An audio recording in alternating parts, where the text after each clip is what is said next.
restarting the arts is critical to restarting the state of New York following these 2 years of pandemic. Here to offer his perspective on this is David Pacific. He's the executive director of the Joseph Avenue Arts and Culture Alliance here in Rochester, New York. Welcome, David. Thank you so much for coming on today. Well, thank you for having us here. Joseph Avenue is a very historic neighborhood in Rochester. That it is, yeah. It's actually one of our oldest regions in the city. That's amazing. Now, if people are following along at home with your activities, what website can they see? You can visit everything that we're doing at josephavarts.org.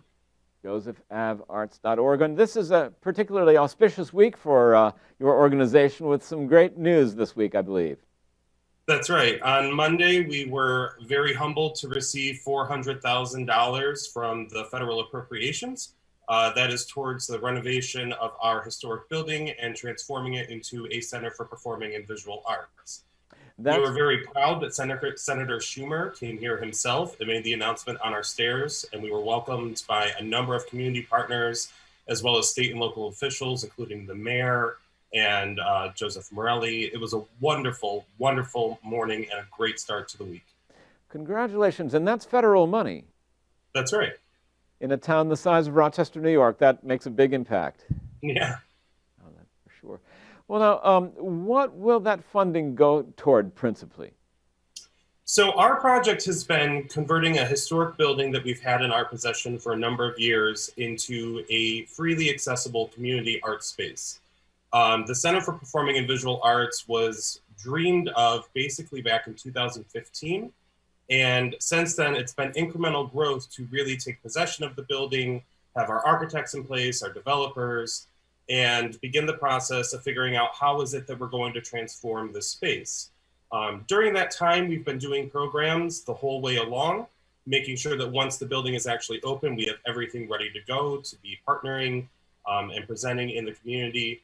But critical to our efforts, everything that we do is free and open for anybody to attend. And that's something that we will be continuing in the Center for Performing and Visual Arts. This building sits right in the heart of the Northeast Quadrant. It's right on Joseph Avenue, just north of Clinton Ave. And it sits as really a focal point in the community, and we hope that it will be a heartbeat for the community moving forward. And what is its history, David? Oh, sure. So the building was built in the 1920s by an architect called Louis Friedman. One of the things that we're actually pretty proud about is Louis Friedman, his family was able to reach out to us, and we have our box office will be named after that family in our space so that the original architect is represented. The building was originally a synagogue. It's very easy to walk to because of that history. The Northeast Quadrant was largely Eastern European Jewish population, also German population. You'll see some of our events were at St. Michael's Church that was built by the German population at that time, at the turn of the 20th century. So it's returning this historic landmark into a beacon for the community on Joseph Avenue and for the greater Rochester region. And will this money make it more suitable for the performing arts? Oh, absolutely. To be recognized in this way from the federal government and certainly from Senator Schumer is a testament to everything that we've already done in our fundraising efforts. And it also means that we have really a nation looking at us at this point, saying that our vision for the future, the one that we've developed with our community and that the community asked for, is worth supporting.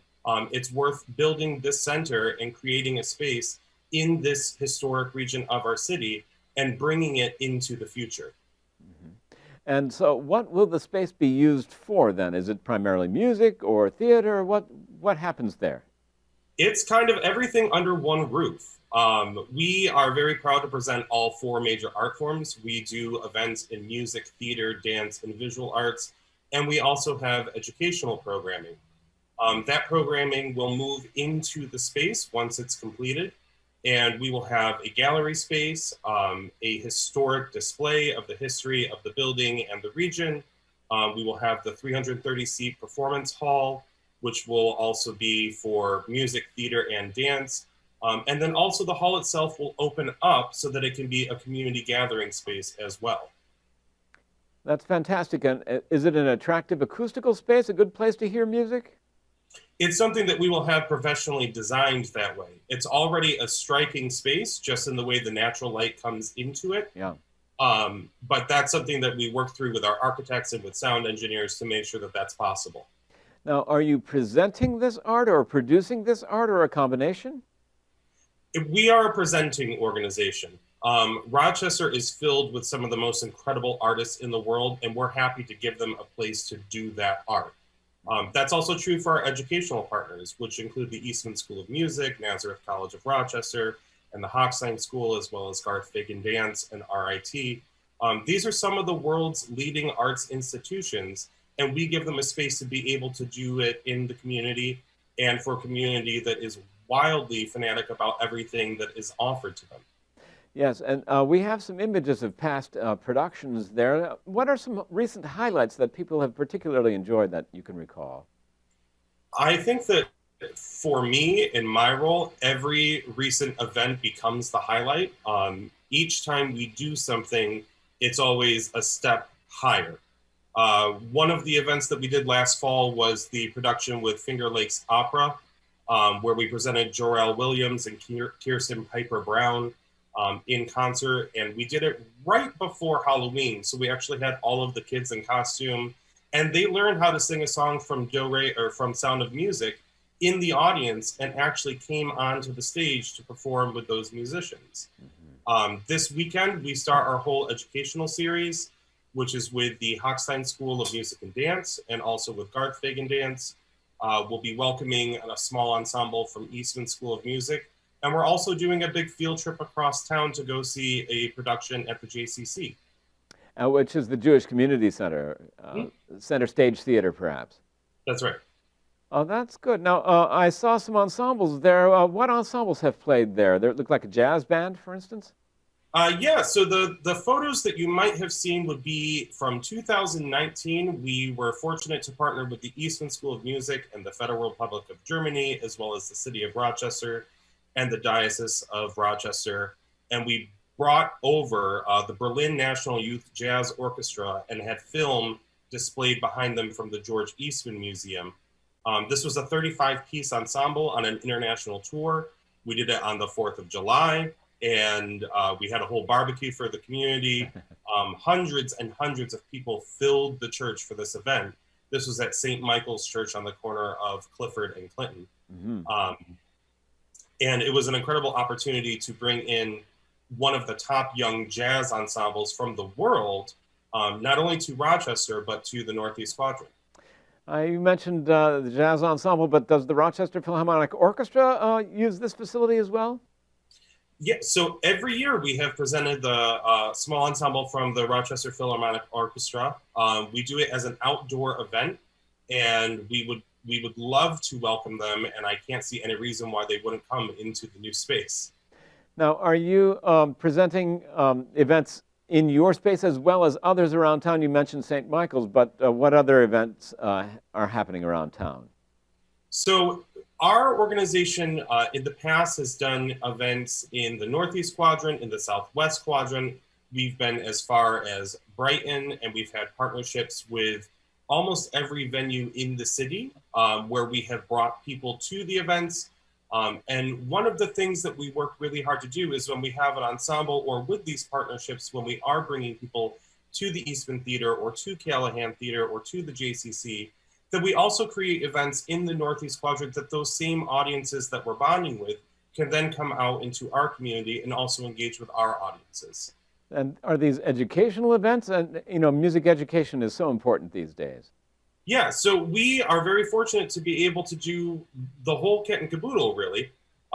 We offer performances all throughout the year, and then we plan out educational series in conjunction with them. So earlier in the day, you might have one or two educational opportunities, usually in a class setting. This is a way for people to gain experiences with these larger institutions and get hands-on feel for, you know, playing drums. That's what we're doing this weekend, or learning dance and nutrition, and then also see those same institutions in concert. That's fantastic. Now, if a lot of these activities are free, are you relying on volunteers, and can people become involved that way? Absolutely. So anybody who wants to volunteer with the organization, they just go to josephavarts.org. We have a link right to the volunteer page where you can sign up. We would welcome the chance for people to be able to come out and help us. This really is a community-wide effort. And one of the things that's amazing at all of the events that we do is that not only is the community that we serve active in the actual participation with the art forms, but also in the producing of the art forms. That's a really amazing way to get the hands-on experience, not only with the artistic content, but with what it takes to actually pull these things off. And if you're coming from Brighton, Penfield, Pittsford, to volunteer at one of our events, you'll meet the community that we work with, you'll see the history in the community that we serve, and you'll see the future that we're working toward. Well, I think that neighborhood has changed significantly since the original populations were there, and I believe the Arts Center is investing heavily in redevelopment there, cultural redevelopment.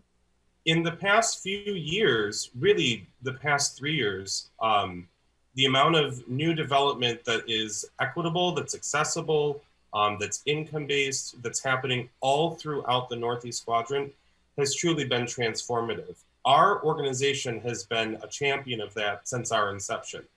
And you're seeing new apartments being built, you're seeing facilities being renovated that just have been neglected for years. You're seeing buildings that have been in disrepair are now being taken down and new buildings are being put up, all in an effort to really capitalize on the community that calls the Northeast Quadrant their home, and giving them more resources to be able to participate actively in their community. And what progress have you seen among the people that you deal with? Have you watched students grow, for instance, and become involved? Yeah, so that is probably one of the most amazing things, is that you start to see these kids come in and they begin engaging with your art form, and then they transition to doing things on the stage, and then they're your active audience members. And we're not far away from a lot of them in the future growing up and coming back to actually be artists on our stage, if that's the way that life unfolds for them. Without giving these opportunities, you aren't giving anybody a chance to become an artist or to have the arts be a more fulfilling component of their adult life. That's fantastic, and it helps literacy and learning and all the rest of the challenges of life. Absolutely. So that's something that we see boots on the ground in the community all the time. We see it as a partner with the Rochester City School District. This year with the Baden Street settlement, doing a number of events there. Every chance that you're giving kids to speak or to perform or to communicate is a way to increase literacy across the board. Well, we certainly wish the very, very best, and congratulations for that wonderful funding that you've received. That's a great validation and a vote of confidence, and best of luck. Say your website one more time so people can learn more. josephavarts.org. If you're interested in supporting our mission, you're welcome to go to josephavarts.org/donate. And there's a number of ways that you can join in on everything that we're doing. Well, thank you so much for telling us all about it today. Great to see you. Thank you for having us. My guest has been David Pacific. He is Executive Director of the Joseph Avenue Arts and Culture Alliance here in Rochester, New York.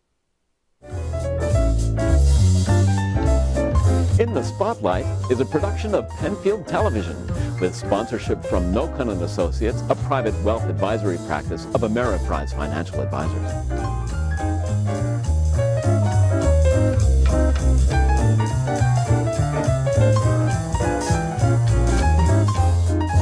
If you enjoy this program, please find us on Facebook, like and share the program, and find our full playlist on YouTube.